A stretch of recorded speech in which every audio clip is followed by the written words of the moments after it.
কোরআন শরীফে আছে, আল্লাহ বলছে যারা নামাজ পড়ে না, মালাকুল মউত আজরাইল খোদার কসম জান কবজের সময় কলিজা থেকে রুহুটা টান দিয়া ছিঁড়া ফেলবে, একটু টান দিয়া ছিঁড়া ফেলবে।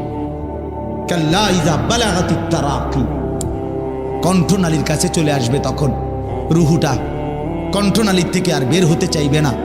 গলায় যেমন আটকাইয়া যায়, আটকাইয়া যাবে রুহু বেঈমানের, নাফরমানের।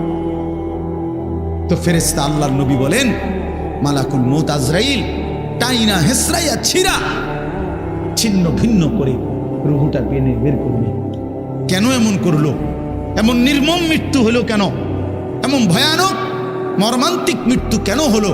কোরআন শরীফ আল্লাহ সরাসরি বলছে ফালা সাদ্দাকা ওয়ালা সাল্লা, কারণ হলো সে আমি আল্লাহকে বিশ্বাস করে নাই, ওয়ালা সাল্লা এবং কি করে নাই,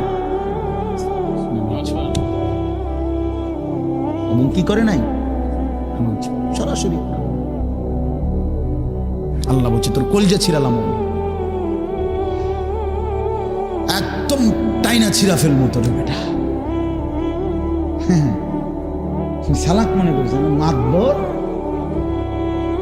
মাতবর আর দুগা খাইয়া টোটো টোটো করে করো, মনে করো মাতবর, হ্যাঁ তাফালিং করো, কেউ তোমারে কিছু বলে না।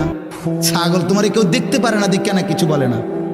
আমারে তো ছোটবেলার থেকেই আমার মা, আমার বাবা, আমার ভাই, আমার আত্মীয় স্বজন আমারে আগলাইয়া রাখছে, নজরে নজরে রাখছে।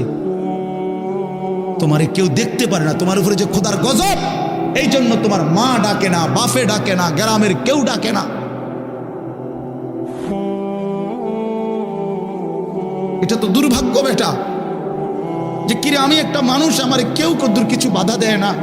আমি দিন রাত অস্থির ছবি দেখতেছি, নর্তকী দেখতেছি, জিনা ব্যভিচারের দৃশ্য দেখতেছি, এক ওয়াক্ত নামাজ পড়ে না, সেজদা দেয় না, চরিত্রের খবর নাই, চেহারার খবর নাই, চুলের সাথে, চেহারার সাথে, পোশাকের সাথে, কিচ্ছুর সাথে মুসলমানের কোনো নমুনা নাই। অথচ তারে কেউ বলে না, তারে ফিরাইবার চেষ্টা করে না। কারণটা কি?